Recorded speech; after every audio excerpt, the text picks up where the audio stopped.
যুক্তরাষ্ট্র ও ইসরায়েল যদি এবার হামলার পথ বেছে নেয় তবে এবার সরাসরি পরমাণু বোমা তৈরির পথে হাঁটবে বলে হুঁশিয়ারি দিয়েছে ইরান। ইরানের সংসদীয় কমিশনের মুখপাত্র ইব্রাহিম রেজাই স্পষ্ট জানিয়ে দিয়েছেন, তাদের উপর নতুন করে কোনো আক্রমণ চালানো হলে পাল্টা পদক্ষেপ হিসেবে ইউরেনিয়াম মজুদকে 90% বিশুদ্ধতায় সমৃদ্ধ করার বিষয়টি পার্লামেন্টে গুরুত্বের সাথে বিবেচনা করা হবে। এর আগে মার্কিন প্রেসিডেন্ট ডোনাল্ড ট্রাম্প তার প্রথম মেয়াদে পরমাণু চুক্তি থেকে বেরিয়ে যাওয়ার পর ইরান তিলে প্রায় 11,000 কেজি সমৃদ্ধ ইউরেনিয়াম মজুত করেছে, যার মধ্যে অন্তত 440 কেজি রয়েছে 60% বিশুদ্ধতায়। তেহরান বরাবরই তাদের এই কর্মসূচিকে শান্তিপূর্ণ গবেষণার অংশ বলে দাবি করলেও আন্তর্জাতিক পরমাণু শক্তি সংস্থা এই বিপুল পরিমাণ মজুত নিয়ে চরম উদ্বেগ প্রকাশ করেছে।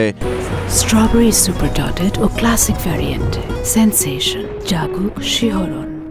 অন্যদিকে ইরানের এই ভয়ঙ্কর পারমাণবিক অগ্রগতিকে কোনোভাবেই মেনে নিতে নারাজ মার্কিন প্রেসিডেন্ট ডোনাল্ড ট্রাম্প। তিনি ইরানের এই মজুদকে নিউক্লিয়ার ডাস্ট বা পরমাণু ধূলিকণা আখ্যা দিয়ে একেই তার সামরিক অভিযানের প্রধান কারণ হিসেবে দাঁড় করিয়েছেন। ট্রাম্প কড়া ভাষায় হুঁশিয়ারি দিয়েছেন যে ওয়াশিংটন যে কোনো মূল্যে ইরানকে পারমাণবিক অস্ত্র তৈরি থেকে বিরত রাখবে।